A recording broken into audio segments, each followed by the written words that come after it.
حضرت عمر فاروق رضی اللہ عنہ خلیفہ تھے.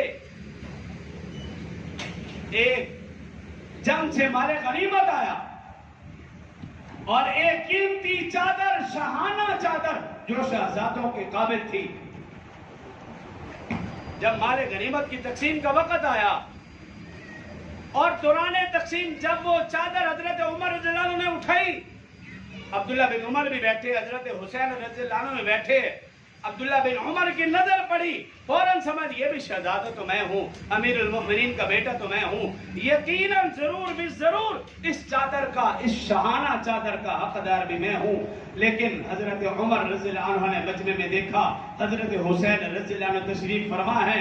حضرت عمر رضی اللہ عنہ خود حضرت حسین رضی اللہ عنہ کی خدمت اقدس میں حاضر ہوئے، وہ شاہانہ چادر ان کے کندھوں پہ رکھی اور کہا اے حسین، اس چادر کے، اس شاہانہ چادر کے حقدار تم ہو، کیونکہ میری نظر میں شہزادہ میرا بیٹا نہیں، شہزادہ بھی تم.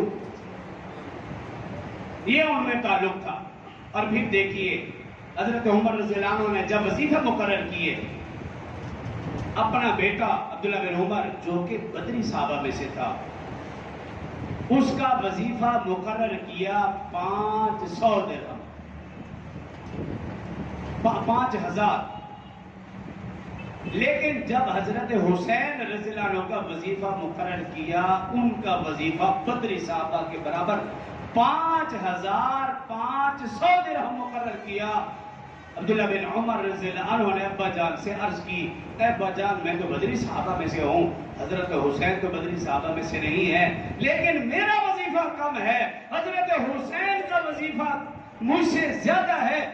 حضرت عمر رضی اللہ عنہ نے کہا اس لیے کہ تو میرا بیٹا ہے اور حضرت حسین علی کا بیٹا اور رسول اللہ صلی اللہ علیہ وسلم کا نواسا ہے، اس کی عظمت و فضیلت تجھ سے زیادہ ہے، اس لیے میں نے اس کا وظیفہ زیادہ مقرر کیا. اور اس سے